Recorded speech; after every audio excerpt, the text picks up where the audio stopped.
아침에 그 CBS 라디오 출연하셔서 그 김 여사가 지난 7월 통화에서 한동훈 대표에 좀 언급을 했다 이렇게 말씀을 하셨는데 내용을 한번. 네, 우선 사실 확인부터 하겠습니다.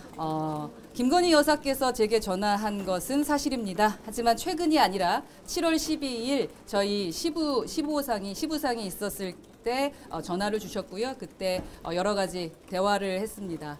그리고 그 대화 내용 안에 뭐 한동훈 대표에 대한 섭섭함을 토로한 부분이 있고요. 그리고 또 저에게 만남을 요청하셨는데 제가 거절했다라는 말씀까지 오늘 방송에서 드렸습니다. 장성철 소장이 어제 그제 라디오 방송 등에 출연해서는 뭐 억울함을 토로했다, 자기가 뭘 잘못했냐 이렇게 1시간 통화했다까지 말씀을 하셨는데 이 부분에 대해서는 뭐 딱히 틀린 건 아닌 겁니다. 저는 그 부분까지는 제가 직접 언급하고 싶지는 않습니다. 다만 이 모든 내용이 처음 시작이 용산이었다라는 것에 저는 주목하고요. 왜 목소리를 들었던 7월 12일이면 벌써 3개월도 지난 내용입니다. 그런데 왜 그것을 지금 이야기했을까? 그리고 그 후로도 제가 듣기로는 용산에 취재를 했는데 취재한 내용을 기사에 반영한 것으로 알고 있습니다.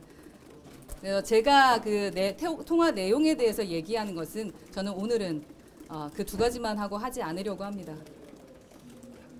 당시 익심 논란이 번지던 때였는데 네. 한 대표는 당시 김건희 여사가 그 사과 의지가 없어 보였다라고 말을 했고 한 대표는 반면에 텔레그램을 읽고 답장하지 않은 것 때문에 논란이 되고 있었고요. 그거에 대해서 좀 언급을 하셨을 것 같아서. 근데 익심 내용은 나중에 알게 된 내용이고 제가 통화할 때는 그런 내용을 알고 있지는 않았죠. 나중에 익심 내용을 아마 한동훈 대표가 얘기한 것으로 뭐 저는 언론을 통해서 들었습니다. 근데 그때 그 시점인 것 같습니다. 대표님이 용산에서 이 통화 사실을 공개하신 것 같다고 하는데 이 여사 리스크가 있는 시점에서 용산에서 이걸 공개하는 거에 납득이 되지 않습니까?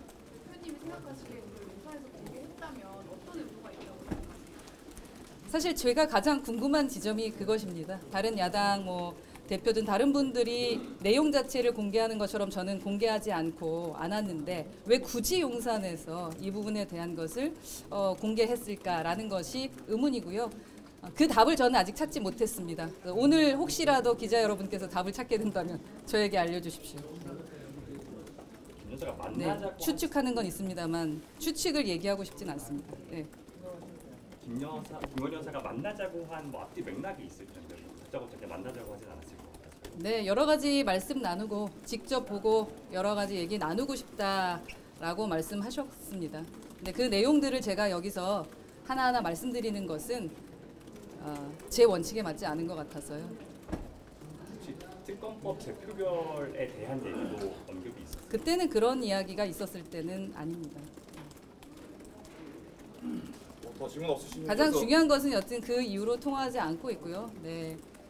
그리고 단호하게 얘기했으니 저희 개혁신당에 어떠한 또 다른 불똥을 튀게 하기 위해 노력하지 않으셨으면 좋겠습니다. 제가 뒤에 일정이 있어서 가봅니다. 기다려주셔서 감사합니다.